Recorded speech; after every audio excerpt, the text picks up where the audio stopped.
Olá a todos, bem-vindos ao meu Diário Económico e hoje convido-vos a virem dar mais uma voltinha de carro comigo. Hoje é segunda-feira, dia 14 de fevereiro de 2022 e vou aqui com a minha copiloto, Captain McPato. Hoje queria falar com vocês acerca do camarada Vladimir Putin e o que é que está a passar na Ucrânia, o que é que está a passar com a Rússia, quais as consequências para os mercados e para os nossos futuros. Portanto, nada, não vai acontecer nada, não vai haver guerra, essa é a minha opinião, posso estar enganado obviamente, eu sou apenas, como já vos disse várias vezes, sou apenas mais uma opinião na internet. Na minha opinião isto são apenas jogos de poder, é apenas uma transferência de narrativa, saímos da narrativa do medo, de Covid e passamos para uma nova narrativa de medo. Portanto, o interesse é continuarmos a controlar as massas através de uma narrativa de medo. Portanto, essa é uma das razões pelas quais isto está agora tudo a borbulhar. Mas existem outras razões, são razões geopolíticas, obviamente. Portanto, para aqueles que tiverem pouco tempo e queiram saber o que é que Vladimir Putin quer, eu vou deixar já aqui a bottom line. Portanto, Vladimir Putin é o presidente para a vida na Rússia. Portanto, toda a gente sabe que as eleições russas são apenas para o show-off.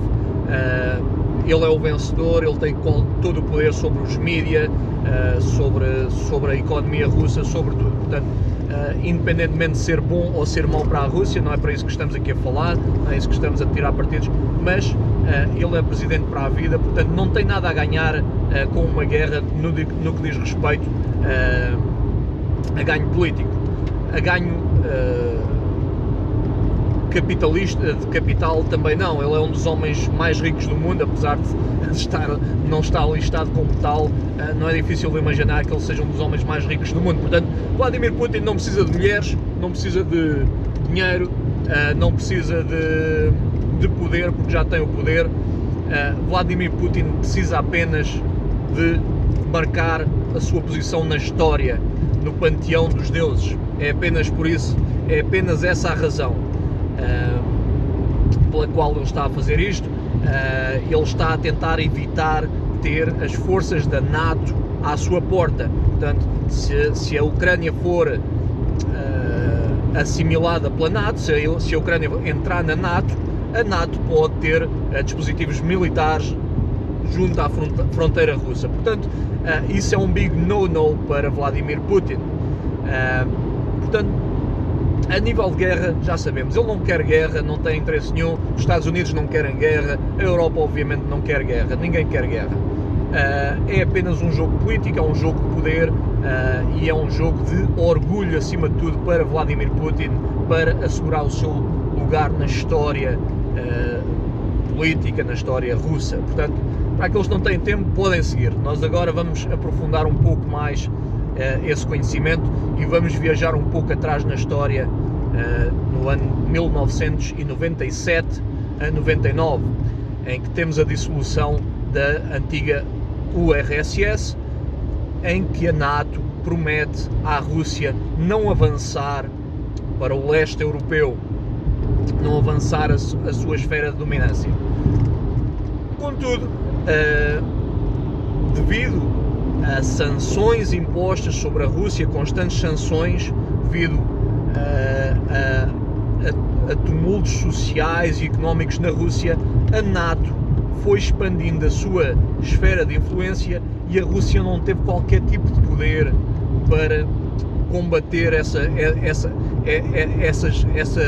força de poder, essas forças políticas. Portanto, a Rússia foi colocada praticamente em segundo plano como uma persona não grata, ator secundário na esfera geopolítica. Portanto, Vladimir Putin, apesar de ter engolido esse sapo, ter engolido esse orgulho, nunca esqueceu dessa humilhação desde o início do seu tempo como presidente russo. Nunca esqueceu. E neste momento considera estar numa posição política e financeira forte o suficiente para poder fazer um braço de ferro com a NATO, com a Europa e com os Estados Unidos. E na realidade está. Portanto, durante os anos 90, os Estados Unidos mantiveram constante pressão sobre a Rússia, através das sanções, como já falámos, e com isso tudo, com essas dificuldades todas, a Rússia aprendeu a ser completamente independente a nível económico e começou a estabelecer um bloco de trocas comerciais com a China, em que a Rússia vende energia, vende matérias-primas para a China e a China exporta para a Rússia produtos de valor acrescentado, produtos acabados. Portanto, a Rússia cresceu de forma completamente independente da produção, de exportações europeias, de exportações norte-americanas, aprendeu a sobreviver com isso. Para além disso, o povo russo endureceu, aprendeu a endurecer e a tornar-se extremamente patriótico. Portanto, neste momento Vladimir Putin tem a Europa agarrada pelos tomates. Porquê? A Europa depende, 50% do gás natural que a Europa utiliza vem da Rússia. Os Estados Unidos deixaram então de ter esse poder para colocar sanções sobre a Rússia porque é indiferente para a Rússia. Portanto, neste momento, os Estados Unidos e a Europa não têm qualquer tipo de mecanismo de alavancagem contra a Rússia, enquanto que a Rússia tem imenso poder de alavancagem, em especial contra a Europa. Portanto, neste momento, Vladimir Putin está a tentar reganhar novamente, recuperar o seu orgulho e expulsar ou então travar os avanços da NATO. Portanto, é tudo isso que se passa neste momento e obviamente os mercados estão altamente voláteis devido a isso. Portanto, um conflito armado seria extremamente negativo para os mercados e para a economia mundial, ainda para mais entre superpotências com poderio nuclear. É absolutamente impensável e eu julgo que estou 95% certo que isso nunca chegará aí. Eu julgo que vai haver estas tensões provavelmente vão se desenrolar durante mais um ano ou dois, porque estes assuntos políticos demoram sempre imenso tempo a serem resolvidos, mas vai chegar-se a um consenso, provavelmente, a não entrada da Ucrânia na NATO. Eu julgo que essa é a única resolução possível neste momento. Rússia necessita ter a Ucrânia de alguma forma, sobre o seu controle na esfera política, militar e económica. E eu julgo que é essa a resolução que vai haver devido à falta de alavancagem que o Oeste tem sobre a Rússia. Agora, os mercados, como já tinha falado, estão altamente voláteis, estão em queda neste momento, os mercados estão a cair em média 3% pela Europa, o mercado norte-americano ainda não reabriu e isso vai criar novamente oportunidades. Há uma oportunidade direta para aqueles que quiserem arriscar de uma forma mais arriscada, que é investir na indústria militar. Portanto, independentemente da escalada ou não escalada destas tensões, vai haver garantidamente uma corrida às armas, o reforço militar a nível mundial. Portanto, estas companhias que fazem produzem indústria militar vão receber contratos bilionários, multibilionários nos próximos anos. Os governos vão aproveitar, obviamente, esta crise para camuflar nova impressão de dinheiro, nova capital barato para poderem fundar as suas atividades.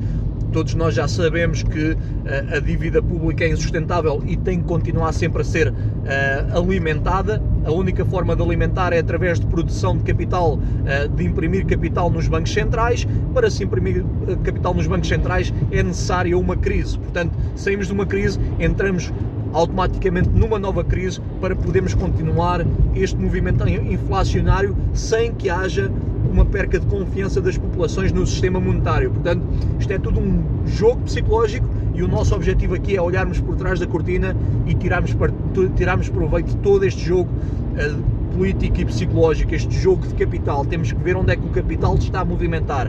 Neste momento, as companhias de infraestrutura militar estão a subir, estão a ser beneficiárias, portanto nós podemos colocar aí o capital. Já disse, é arriscado, é uma indústria que eu pessoalmente não gosto, mas é uma das soluções. Outra, mais para longo termo, apostar no mercado russo. O mercado russo teve uma queda de 30%, ainda não está suficientemente bom para mim, portanto eu prefiro de uma margem de segurança maior, mas o mercado russo está extremamente interessante. Para mim ainda não, posso já dizer. O petróleo tem várias razões e esta é mais uma das razões para eu estar altamente confiante no petróleo durante este ano de 2022. Atenção, 2022, eu não vejo o preço do petróleo a subir para além de 2022. Nós estamos neste momento nos $95 por barril, os $100 por barril é um preço muito perigoso, é uma barreira psicológica tanto para o consumidor como a nível político. Portanto, quando o petróleo, geralmente, historicamente, quando o petróleo ultrapassa os $100, torna-se e começa a existir imensa pressão política para haver controle de preços, e os controles de preços são sempre extremamente negativos, tanto para a política como para o consumidor, porque o controle de preços geralmente tem o efeito contrário, que é destruir a produção e fazer aumentar ainda mais a inflação. Portanto, nós não queremos chegar aí, não queremos chegar ao erro político, aí não vamos querer chegar, e que não queremos que o petróleo ultrapasse os $100, extremamente perigoso. Mas, como já disse, investir em companhias de petróleo poderá beneficiar durante este ano destas tensões também, a aumentar ainda mais um fator a trazer mais valias para este setor. E, obviamente, que os mercados na sua totalidade a caírem, cria oportunidades praticamente em todos os setores. Esses são os setores mais focados nesta crise. Eu prefiro não me focar tanto nesta crise, não me focar nesses setores. Eu prefiro ter uma lista de companhias que eu quero ser dono durante os próximos 10 ou 15 ou 20 anos e estar a aproveitar a queda dos mercados para investir nessas companhias. Google, Alibaba, Amazon, Facebook, PayPal, essas são as companhias que eu quero, apesar de não estarem diretamente ligadas a este conflito que está a haver, estas tensões que estão a haver, não estão diretamente ligadas, mas como o mercado está na sua totalidade a cair, também aparece a oportunidade nestas companhias e é aqui que eu estou a aproveitar. Por mim é tudo, um abraço a todos, fiquem bem!